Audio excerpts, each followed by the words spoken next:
feeling lost in life. This will change how you see work forever. If you feel lost, it's not because you lack effort, it's because you're not connected to why you're working. Most people don't hate work. They hate meaningless work. They hate routine without reason. They hate energy spent chasing goals they didn't choose. But there is another path. When you see work as a path to mastery, not money, you begin to move differently. Work doesn't drain you. It awakens you. And it reveals who you really are. You're not lazy, you're unaligned. The lie most people live under is that they're lazy, that something in them is broken, that their lack of consistent output is a personal failure. They internalize their low energy as weakness, their procrastination as a character flaw, their fatigue as proof that they're just not wired for discipline. But here's the truth, most people aren't lazy. They're disconnected. They're unaligned. What looks like laziness from the outside is often the body and mind resisting a life that no longer fits. You're not unmotivated because you lack willpower, you're unmotivated because you've been running on autopilot, pouring your time into things that don't connect to your soul. And when your internal compass isn't engaged, no amount of routine, hustle, or self-judgment will pull you forward in a sustainable way. Laziness is rarely a lack of effort, it's a lack of clarity. The mind and body are built for movement, for pursuit, for creation, but not blind motion, not obligation without purpose, not effort without alignment. And the reason you've been tired, the reason you wake up and feel heavy before the day has even started, is because your system is screaming for something real. It's resisting the schedule you keep because it was never your schedule. It's resisting the path you're on because it was never your path. The work you're doing, the habits you've built, the goals you've adopted, if they were handed to you by someone else, if they don't reflect your values, your vision, your personal truth, then of course your energy is gone. That's not weakness, that's wisdom. Your nervous system is doing what it's supposed to do, protecting you from spending your life climbing the wrong mountain. The issue isn't that you're unwilling, it's that you're uninspired. You've forced yourself to treat life like a list of checkboxes. Wake up, work, perform, please, repeat. And somewhere in that repetition, your internal spark dimmed. That spark is not laziness. That's your inner voice going quiet after being ignored for too long. But it's not gone, it's waiting. And it doesn't take some massive transformation to reconnect to it. It takes space, silence, honesty. It takes asking harder questions. What matters to me? What lights me up? What feels like expansion, not contraction? Where am I out of sync with myself? These questions aren't indulgent, they're necessary, because the answers are what rewire your discipline from force to fluid. The truth is, your energy returns when your alignment does. Your motivation rises when your direction is real. You don't need to trick yourself into working harder. You need to remind yourself why you're working at all. Most burnout doesn't come from doing too much, it comes from doing the wrong things for too long. From waking up each day and forcing yourself to grind through a reality that doesn't reflect who you've become. That's not progress. That's slow self-abandonment. And the body feels it. The mind resists it. That resistance is not something to push through. It's something to listen to. Alignment doesn't mean everything becomes easy. It means the difficulty now feels worthwhile. The discipline you practice doesn't drain you, it strengthens you. The repetition doesn't numb you, it sharpens you. And suddenly, you're not dragging yourself through the day. You're meeting it with presence. You're creating instead of performing. You're waking up with a mission, not just a list. And yes, the structure is still there. But now it has soul. Now it has weight. Now it belongs to you. You were never meant to live like a machine, repeating without rhythm, pushing without presence. You were meant to live like a monk in motion, rooted in meaning, moving with purpose, building something that reflects the deepest truth of who you are. And when you find that truth, when you stop calling your exhaustion laziness and start listening to what your body is actually asking for, you don't need motivation, you just move. Because now your life finally fits. And from that fit, from that internal alignment, comes a type of discipline that doesn't burn you out, it builds you up. The real meaning of work is not profit, it's practice. In the modern world, we are taught that work is about output, about money, about proving something, about survival. We chase results, chase recognition, chase more. And in that chase, something sacred gets lost. We forget that work, in its original form, was never about accumulation. It was about alignment. The ancient world understood something we no longer teach, that every task, no matter how simple, no matter how ordinary, can be a doorway into presence, into mastery, into self-refinement. In the monastery, sweeping floors is not a punishment. Chopping vegetables is not beneath us. Training forms is not about showing off. It is practice. It is ritual. It is training the mind to become still, the body to become sharp, the spirit to become calm. Because work is not just about what you produce, it is about who you become while producing it. We live in a world that rushes, that glamorizes speed, multitasking, and endless productivity. But speed without depth is noise, and movement without awareness is wasted. You can spend your entire life working fast and still die dull. You can clock decades of hours, hit every deadline, impress every boss, and still remain internally chaotic. You can grow your income, scale your business, build your brand, and still feel empty. Because growth without presence is superficial, and success without self-awareness is fragile. The real transformation doesn't come from doing more. It comes from doing with meaning, from moving with attention, from treating every task as an opportunity not to perform but to practice. This is why the monks never complain about chores, why the repetition doesn't bore us, because we don't view the work as something to escape. We view it as something to enter, fully, with breath, with focus, with reverence. To wash a bowl is not just to clean, it is to train the mind to stay in one place, to train the body to move with care, to train the spirit to stop fleeing into distraction. And from that repetition, something beautiful happens. The ego softens, the breath deepens, the moment sharpens, and suddenly it's not about the bowl, it's not about the floor, it's not about the food, it's about the state, the presence, and that presence begins to bleed into everything else. Your job, your business, your craft, they are not just obligations, they are your temple. They are the stage where your character is forged, your discipline is refined, your presence is tested.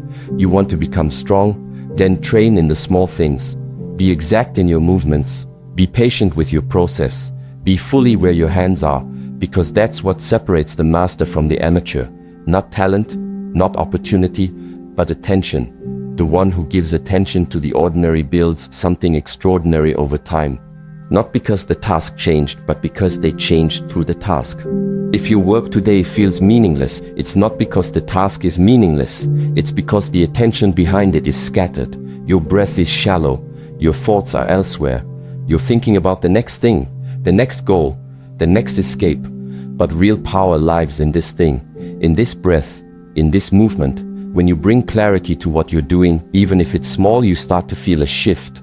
You slow down. You get sharper. You remember that the goal isn't just to finish. The goal is to be forged. Every task becomes training. Every hour becomes a form. Every challenge becomes a teacher. Work becomes holy when it is done with presence. This is not a slogan. This is a discipline. And if you learn to live this way, something deep inside you changes. You become less reactive, less desperate, less chaotic. You don't need everything to be exciting because your stillness is the reward.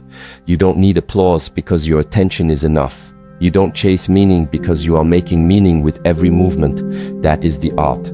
That is the path. And when you live like this, even the smallest job becomes part of your mastery. So the question is not, what am I doing today? The question is, how am I doing it? Because profit may come and go. Status may rise and fall. But who you become through your work, that is what stays. That is what sharpens. That is what will carry you through every storm. Chasing without purpose will make you feel empty. You can work harder than everyone around you and still feel completely disconnected. You can fill every hour, every minute with motion, emails, calls, plans, deadlines, and still fall asleep with a heaviness that ambition cannot lift. Because effort without vision is not fulfillment. It's fatigue in disguise. It's a performance with no center.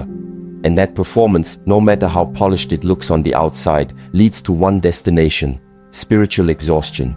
We live in a time that glorifies the grind, that equates busyness with importance and motion with success. But motion is not the same as meaning. Just because you're running doesn't mean you're moving in the right direction. Just because you're building doesn't mean you're becoming. The truth is, most people are not chasing what they want, they're chasing what they were taught to want. They don't even realize it. Their ambition was handed to them, their goals are inherited, their timeline is borrowed, and their entire life, without even knowing it, becomes a response to fear. The fear of being left behind, the fear of being average, the fear of disappointing family, the fear of not being enough. So they fill their calendars to avoid sitting still long enough to feel that fear. They run from the discomfort. They hide in their accomplishments. But no matter how fast they move, they can't outrun what's missing: alignment. And without alignment, no amount of progress feels like peace. You wake up every day and push harder, but something still feels off. That off isn't failure, it's disconnection. You are not meant to run endlessly. You are not built for chaos as a lifestyle. You are designed for direction, for disciplined, intentional movement. You are built to bring presence into what you do, not just performance. And if you feel like you're pushing and still feeling like it's never enough, pause. Just pause. Ask yourself, what am I actually chasing? And more importantly, why? Whose voice shaped that goal? Whose expectation is driving this urgency? Did I choose this path, or did I inherit it without reflection? These aren't small questions. They're the beginning of your real power. Because when you pause long enough to see your own patterns, you begin to reclaim the direction of your energy. You stop living from pressure and start living from principle. That doesn't mean you quit everything. You don't need to abandon your life to find purpose. You need to change how you relate to it. You need to bring more awareness to your work, not just to what you do, but how you do it. The shift isn't in leaving your job. It's in transforming your relationship to the task in front of you. That email, that meeting, that repetitive process, it's not the enemy. The disconnection is. When you bring attention to your breath, intention to your movement, and clarity to your effort, your work becomes a practice ground. A dojo, a temple, not a burden, but a mirror. Every task becomes a place where you sharpen yourself, not just as a professional, but as a person. Because real mastery isn't in the role, it's in the awareness you bring to the role. True work doesn't drain you, it renews you, not because it's always easy, but because it's yours. Because it reflects your values, your timing, your clarity. That kind of work gives you energy. It doesn't take it from you.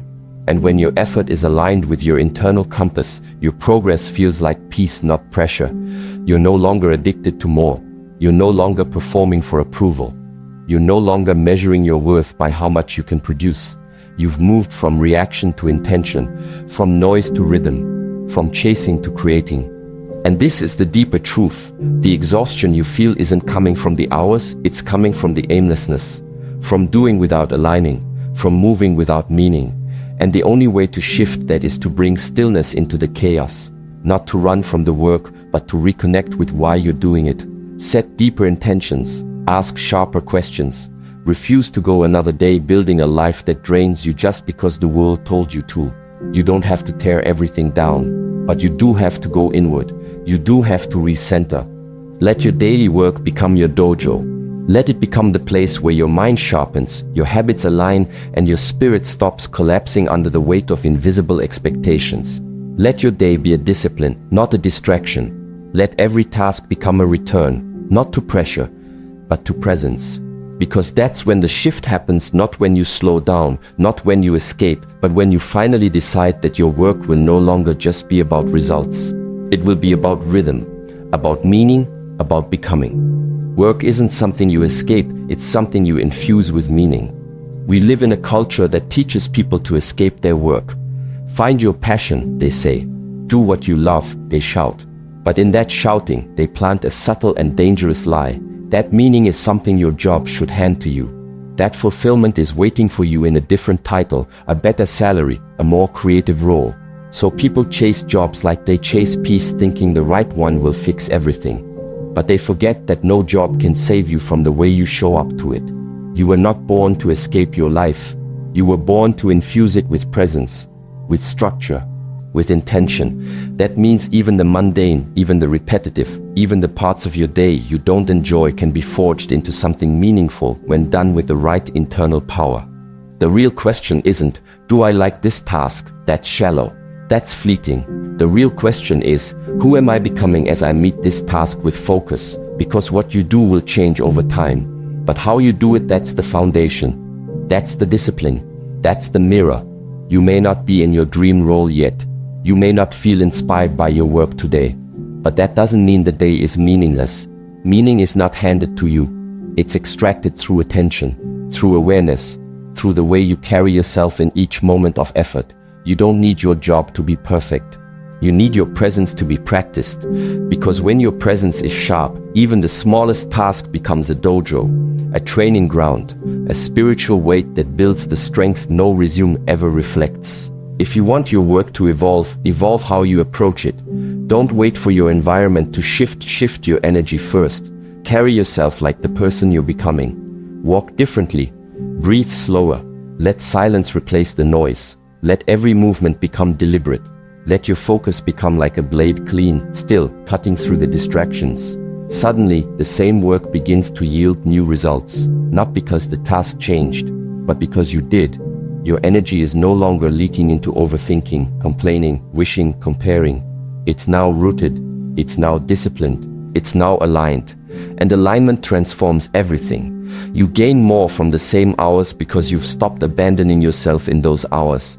You are now present, fully, and presence when repeated becomes momentum. Work isn't a cage. It's a mirror, and that mirror is always showing you something. If you bring chaos, you will find frustration. If you bring resistance, you will feel stuck. But if you bring clarity, your work becomes your teacher. If you bring structure, your work becomes your path. If you bring awareness, your work becomes your refinement. It's not about the job. It's about your rhythm inside the job. That rhythm is what builds strength. It's what builds character. And character, real, unshakable character, is the only thing that carries you through storms without losing your footing. This isn't about romanticizing misery. This isn't about pretending every role is a dream. It's about realizing that every moment of effort is a decision, to run or to train, to resist or to rise, to escape or to infuse. You don't need the world to understand. You don't need the work to be exciting. You just need to ask yourself, what energy am I bringing into this? Because whatever you bring in, you'll see it reflected right back at you. That's the mirror. That's the law. And no title, no paycheck, no recognition can replace that truth. So stop waiting for your work to make you feel right. Start showing up in a way that makes it right. With breath, with presence, with precision. And watch how the same work you once wanted to escape becomes the very place that makes you unstoppable. Mastery only comes through repetition with awareness. Mastery isn't a product of talent. It's not gifted. It's not found. And it's not given by inspiration or motivation. It is earned slowly, quietly, repetitively. While the world celebrates novelty, monks build their lives on the opposite, repetition, not for the sake of perfection, but for the sake of presence. You don't become strong because you did something once. You become strong because you did it 10,000 times, each time with full attention, each time with full breath, each time as if it was the first. And that is what separates a person who is disciplined from a person who is distracted. It's not how many things they can do, it's how deeply they can do the one thing in front of them. Most people give up too soon, not because they're weak, but because they were never taught what real repetition requires. They think repetition means boredom. They think structure means suppression.